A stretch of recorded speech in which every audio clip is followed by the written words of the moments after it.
I'm making Tikka Masala meatballs today.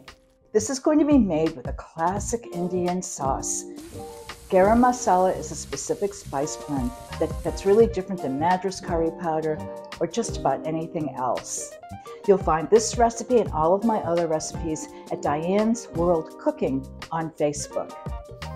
I'm adding about 1 tablespoon of olive oil, and now I'm going to get that nice and hot and add about 1/2 cup of onions and 1 teaspoon of kosher or sea salt.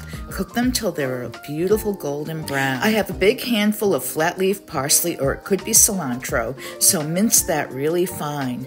Now I have 3 garlic cloves, and I'm mincing those really fine, and I'm going to add them to the cooked caramelized onions. Stir them in, and you only really need to cook them for about 1 more minute. Now here is about 1 teaspoon of chili pepper flakes. You'll want to add that in and cook that for a second. I'm going to start my meatball mixture with about 1½ pounds of ground beef and about 1/4 cup of plain breadcrumbs. And now I have 1 tablespoon of that parsley. Add in all of your cooked onions and garlic and spices.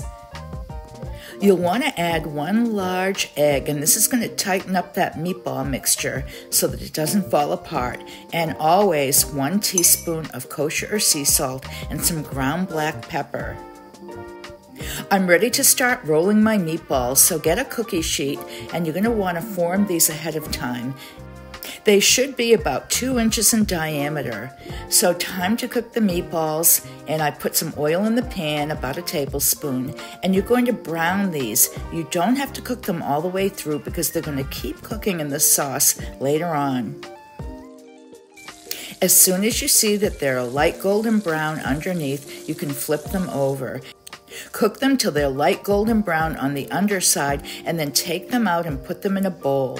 Don't wash your pan out because it's going to have all those great flavors. I've added 1 tablespoon of oil and all the rest of my onions, and this is going to be for the sauce. You're going to need some tomato paste, and you'll need about 4 cups of crushed tomatoes, which is about a 28-ounce can. So caramelize those onions, get them really soft. You don't want them crunchy at all.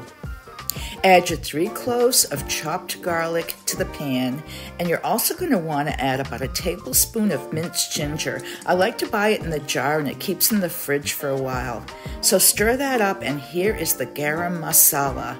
So add 1 good full heaping tablespoon, and also you're going to have some coriander. Add about 1 heaping teaspoon of that to the pan. Cook this for just a couple of minutes so the flavors really bloom. I've added my 1 can of sauce and 1 tablespoon of tomato paste. And here goes the meatballs. It's time to put a lid on this and cook this on low heat for about 15 to 20 minutes. Now, I didn't add a serrano pepper earlier, I forgot to, so now I'm going to cook it off separately. Get rid of the seeds and the ribs, and then chop this really fine. And you can saute this in a separate pan if you forgot to put this in like I did. Just get it nice and tender. My sauce needs some water, so I've added about 1/2 cup. I'm going to put the lid back on. And when my serrano peppers are soft and tender, I'm going to add them to the meatball sauce. You'll add the rest of the parsley, or it could be cilantro, mix that in, and here comes some coconut milk, about 1 good cup of it. So get that all stirred in and let that bubble up for just a few minutes, and you are ready for these wonderful meatballs. I've tasted the sauce, but now I've really got to cut into this meatball and see what that's tasting like. These meatballs had some beautiful ingredients added. Here goes. I think you're going to fall in love with these when you make them. They're unlike anything else. They've got a little bit of heat, mostly from that serrano pepper, but it's hardly there. This would be great on some rice pilaf and with some green beans or maybe some broccoli. Thanks again for watching.